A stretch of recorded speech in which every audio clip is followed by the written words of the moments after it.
解話呢個一命二運三風水？點解係呢個排別啊？最後先到風水喎。有冇人同你講過點解啊？呢條命係點樣造成嘅？係基於你過往因果起源，所有業力，你過去世每一個身份，每一個經歷，你去應承下一世嘅願，而成為今世嘅身份嘅。我做過好多呢個離世嘅寵物溝通，好多家長會問：你可唔可以做翻我女女？可唔可以做翻我仔仔？原來呢，喺更高嘅維度呢，真係可以許願嘅。至於做唔做到佢嘅人類嘅仔仔或者女女呢，咁都要有相關嘅福報先得㗎喎。亦都有啲寵物係先做寵物，再做人類，再做寵物都得㗎喎。咁呢，我哋只係轉咗唔同嘅身份，我哋學嘅課題或者係玩嘅 game 都係一樣。譬如你上一世你掛住成日做嘢，好有事業心，咁你嗰一世積落嘅知識嗰舊記憶又就會擺翻落而家嘅做事模式，呢一世嘅做事 pattern 度，可能又遇翻嗰一班人，可能嗰個人呢未必記得你嘅，但係你嗰個感覺，咦？點解呢個人咁熟悉，咁感覺咁有親切感？可能你上一世已經識㗎啦。咁呢條命係點樣？喺我靈魂解讀咁多範疇裏面，事業、愛情、限制信念、一啲身體檢測、一啲自身嘅問題，譬如嬰兒啊，我哋要問下我幾時有小朋友啊，或者好多好多唔同人生上面嘅抉擇，我覺得呢樣嘢覺得好好。你搬屋買樓，做每個任何決定，影響靈魂最高階嘅一啲記憶層嘅一啲時刻，咁呢個範疇裏面，譬如你喺愛情嗰個模式，你就會不其然地一直沿用原生家庭愛你嘅模式延續落去。好啦，我哋睇術數睇關格係睇乜嘢啊？嗱，你有呢個性格，就可能因為有咁嘅原生家庭。咁你原生家庭嘅情緒嘅 pattern， 可能人哋鬧你，你總是反擊，或者你係單親嘅，你就會成日覺得孤獨，你就會不斷顯化孤獨嘅另外一半，你個愛情模式就一直咁樣落去啦。咁或者就係因為冇人依靠，你個工作呢就要不斷好辛苦咁自己單打獨鬥，因為身邊人冇人信得過。倘日你去到你嗰個階段嘅 moment 轉念嘅時候，你個命係咪會唔同啊？你嘅發展係咪唔同啊？你回到你原生家庭嗰個 moment， 唔係喎，我有人愛喎，佢有安全感喎。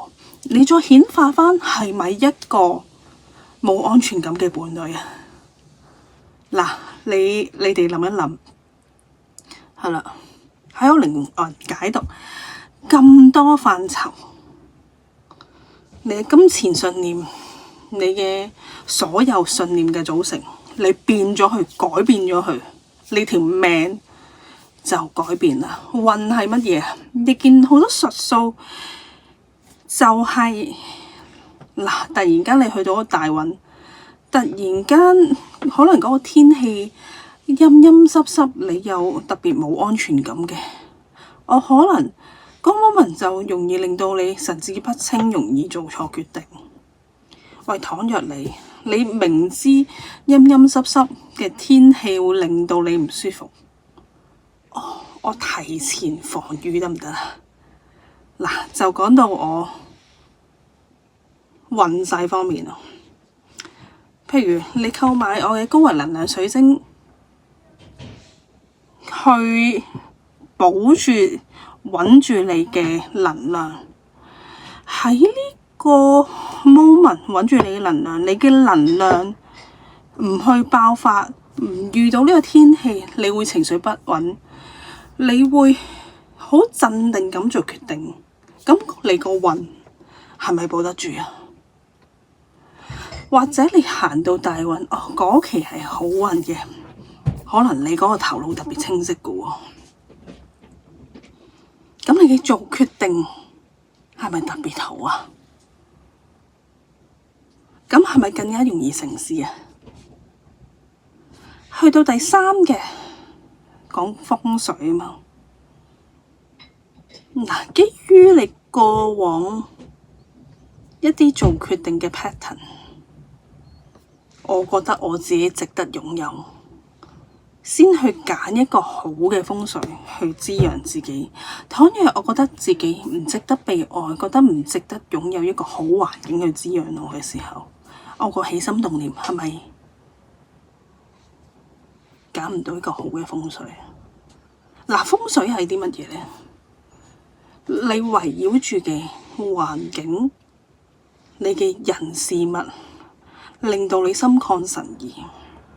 倘若你慣咗成日俾人鬧，處於一個好嘅抑鬱狀態，你係咪感受唔到美好啊？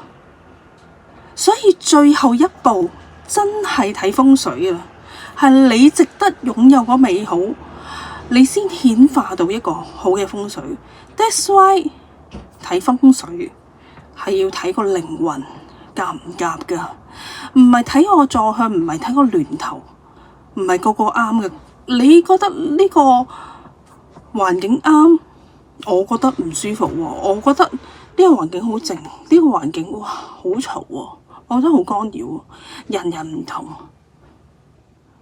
或者我呢個階段嚟緊呢個階段，我係需要搏殺嘅。但係呢個地方冇一個好好嘅休息地方俾我滋養。最簡單風水好嘅地方，嗱，即係人體啊，人體分順得好嘅。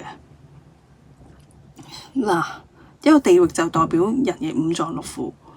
倘若你唔可以順利流通，能量好能量不能流入，不能儲存，不能褪走啲負能量，都係一個唔好嘅風水。